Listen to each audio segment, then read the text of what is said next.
विद्यालय अछूत हो गया और शुद्धिकरण करेंगे। हमारे साथ छात्र नेता नसरुल्लाह जी, उनसे बात करेंगे। सबसे पहले स्वागत है आपका। बहुत बहुत स्वागत। सबसे पहले तो आपके सिटीजन आवाज़ के जितने भी दर्शक हैं सभी का तहे दिल से शुक्रिया। देखिए, मैं आपको बता दूं कि एडमिनिस्ट्रेटिव में कभी डिमोशन की बात नहीं होती है। आज जो मुश्ताक अहमद साहब का डिमोशन हुआ है वो कहीं ना कहीं एक गेम है। वो एक गेम किया गया है और उसका डिमोशन कर दिया गया है, जबकि उसे ऊंचले स्तर पर जाना था, जबकि उसका डिमोशन करके पता नहीं कहीं सीएम कॉलेज में फेंक दिए हैं। ठीक है, तो ऐसा नहीं करना चाहिए। और दूसरी बात कि शुद्धिकरण की बात जहाँ तक हो रही है, तो मैं आपको बता दूं कि शुद्धिकरण उस चीज़ का किया जाता है जो अशुद्ध हो गया हो। ठीक है, शुद्धिकरण हम भी जानते हैं, बेहतर जानते हैं, और जो लोग शुद्धिकरण की बात करते हैं उससे ज़्यादा पढ़े लिखे हैं हम।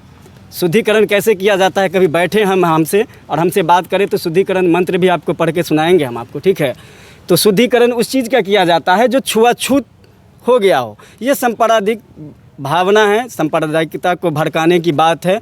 शुद्धिकरण उस चीज़ का किया जाता है जो छुआ गया हो। ऐसा कुछ नहीं है। अब उस पर आरोप लग रहे हैं कि आपने इतना घोटाला किया इसलिए आपका शुद्धिकरण किया जाता है। तो भाई, शुद्धिकरण करना है तो वैसे वो लोगों का भी शुद्धिकरण कीजिए जो मंत्रालय में बैठ के रात दिन घोटाला कर रहे हैं। वो क्या घोटाला कर दिए हैं? कुछ नहीं घोटाला किए हैं। उनके जाने के बाद जो घोटाला हो रहा है उसके बारे में न सोचे। उनके रहते तो कोई घोटाला हुआ नहीं।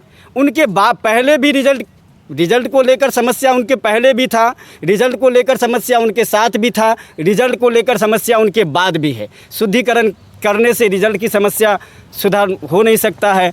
उसके पहले भी एडमिट कार्ड को लेकर समस्या थी, उनके वर्तमान में भी एडमिट कार्ड की समस्या थी, उसके बाद भी एडमिट कार्ड में समस्या है। खैर, थोड़ी बहुत असुविधा होती है, वो बात अलग है, मगर सवाल हमारा ये है, शुद्धिकरण का वजह क्या है, क्यों ज़रूरत पड़ी शुद्धिकरण करने की? शिक्षा का मंदिर है विश्वविद्यालय।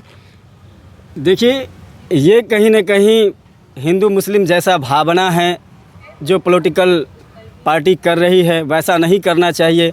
वो हमारे शिक्षक हैं, हमारे आदरणीय हैं, हमें सम्मान से उनका विदाई करना चाहिए था। चलिए, उनका डिमोशन हो गया, जबकि एडमिनिस्ट्रेटिव में कहीं ऐसा नहीं है कि किसी का डिमोशन हो जाए। जहाँ तक होना था उसका प्रमोशन होता तो खुशी होती।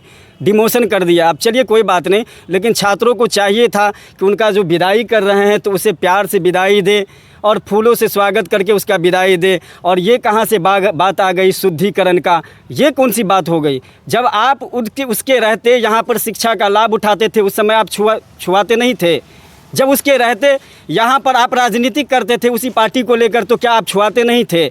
यहाँ पे रहते उसके लाखों एडमिट कार्ड ठीक करवाए हैं, उससे क्या उस समय छुआछूत नहीं होता था? उससे क्या, जब उससे साइन करवाने जाते थे आप क्या उससे छुआते नहीं थे? जब वो जा रहे हैं तो शुद्धिकरण कर रहे हैं, ये कहाँ का विचार है? ये कहीं ना कहीं लोगों को भड़काया जा रहा है। एमएसयू भी कांग्रेस की विचारधारा पे चलती है, ऐसा सुनने में आ रहा है, मगर अब क्या? देखिए, क्या इस पे क्या कहेंगे? नहीं, ये बिल्कुल सरासरी गलत है। एमएसयू जो है वो कहीं ना कहीं वो एबीवीपी के साथ ही चलती है। कारण बताते हैं कि एबीवीपी जब शुद्धिकरण की बात को उठाई तो एमएसयू भी उसको सपोर्ट किया, जबकि कांग्रेस उसका समर्थन नहीं करती है। कांग्रेस हमेशा समर्थन करती है एक दलीय व्यवस्था हो। अनेकों दल के चाहने वाले हैं यहाँ पर, अनेकों दल के चाहने वाले हैं, किसी तरह की हिंदू मुस्लिम वाली भावना ना हो। और रही बात एमएसयू का, तो मुझे जयप्रकाश बेहतर याद है, और आप अपने पार्टी की बेहतरीनी हमको मत गिनाइए। ठीक है एमएसयू, हम आपके पार्टी के बारे में बेहतर जानते हैं कि आपके पार्टी में क्या क्या हुआ है। यही एमएसयू है जो आरोप लगाता है वीसी पर कि 80 लाख का लोहा चोरी कर लेता है, और यही एमएसयू है कि 10 दिन बाद पता चला है कि भैया वो जो आप एप्लीकेशन दिए थे वो एप्लीकेशन वापस ले लिए हैं। क्या है ये? कहीं ना कहीं आप मैनेज कर लिए थे। ये गलत है। ये आप जो कहते हैं कि कांग्रेस की भावनाओं पर चलती है, कांग्रेस की विचारधाराओं पर चलती है, ऐसा कहीं कुछ नहीं है। कांग्रेस की विचारधाराओं पे और भी पार्टी है यहाँ जो चलती है, मुझे बेहतर पता है। जेडीयू है, आरजेडी है, जन अधिकार अलग बात हो गई। अब